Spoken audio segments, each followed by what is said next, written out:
Hoje eu gostaria de falar, por exemplo, acerca da mitologia grega. Interessante que a mitologia grega ela nasce de uma tradição oral. E essa tradição ela visa manter os costumes e a tradição do seu determinado povo. Por exemplo, não existe só a mitologia grega, mas existe a mitologia nórdica, existe a mitologia suméria, existe a mitologia caldaica, existe a mitologia dos maias, dos astecas, dos incas. Então, cada povo e cada cultura tem a sua tradição. E por que a tradição era oral? Interessante que, como não havia a descrita, os valores daquela cultura era passado, né, de uma geração a outra. Então, por isso que a palavra mito, ela vem do grego miteios, que significa tradição. Então, está passando as tradições e os valores. Os gregos, eles não tinham o conceito de verdade. O conceito de verdade começa a surgir, né, com Sócrates. Né? Sócrates ele se torna, na verdade, o pai da verdade, o pai da lógica, o pai do pensamento abstrato. Porque os gregos eles compreendiam a realidade mediante, né, fenômenos que aconteciam entre eles e os deuses, a relação, né, entre os seus sacerdotes e as suas respectivas divindades. E com isso se gera várias histórias, né? Por exemplo, os 12 trabalhos de Hércules, né? O mito, né, de Medusa, de Peseu e Medusa, né? O mito de... Há vários mitos, né? Por exemplo, tem a obra também de Antígona, de Sófocles, que elabora o conceito em que o ser humano tinha com o seu próximo e com a respectiva divindade do qual ele acreditava.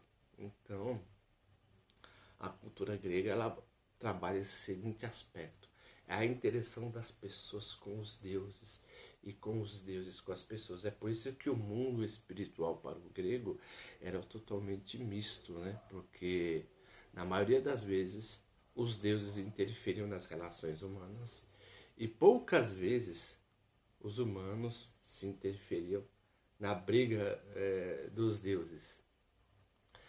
Por exemplo, se verificarmos a história de Medusa, né?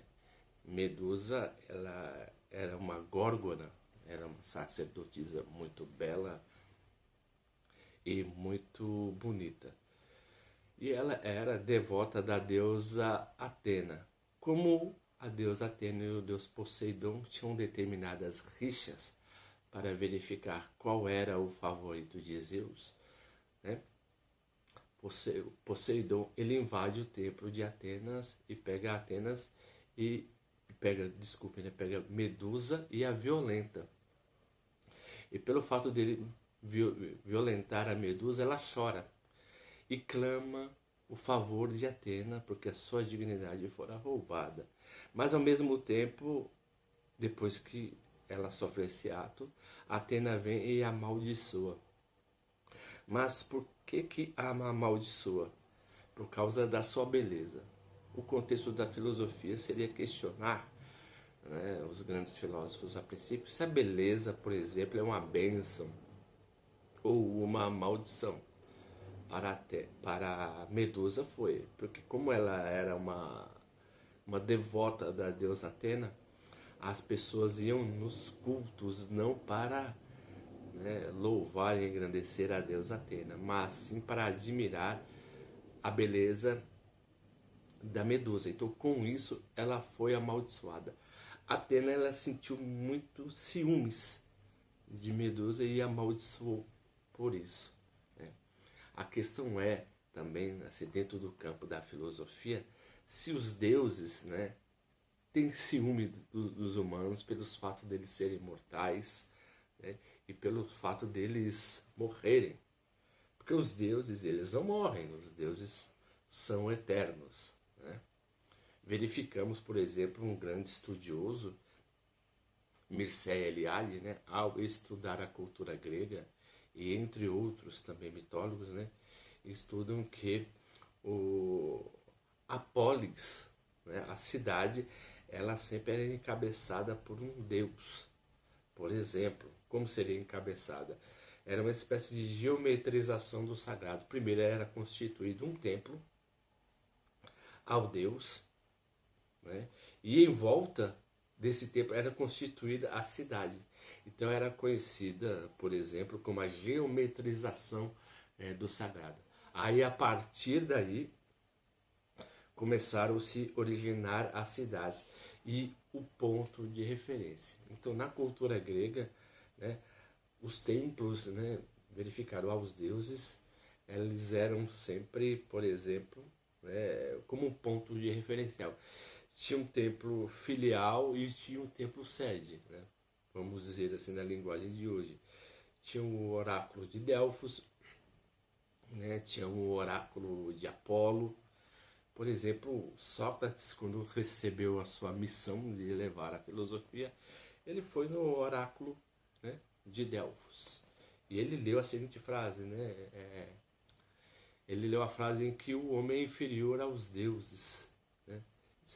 Descobre-te quem és, assim saberás, né, a sua posição mediante os deuses. A partir daí ele propaga a sua filosofia. O interessante é que Sócrates, ele não era ateu, ele era religioso. Ele adorava os deuses da terra. Ele apenas questionava algumas posições acerca dentro da própria cultura, e ele foi questionado e morto por isso. Se vocês estão gostando, né, do que eu estou falando, né, das minhas aulas, das minhas explicações, por gentileza, dê um clique, né, no botão do like, se inscrevam, acessem os comentários, por gentileza, porque é muito importante para o canal. E eu gostaria que vocês interagissem, né, mas conversando a respeito, alguma coisa que leu também sobre a respeito de mitologia, tá bom? Para que nós podemos aumentar o nosso conhecimento, que nesse mundo, nessa época que estamos vivendo, já está um pouco complicado. Muito obrigado pela atenção de todos e até a próxima.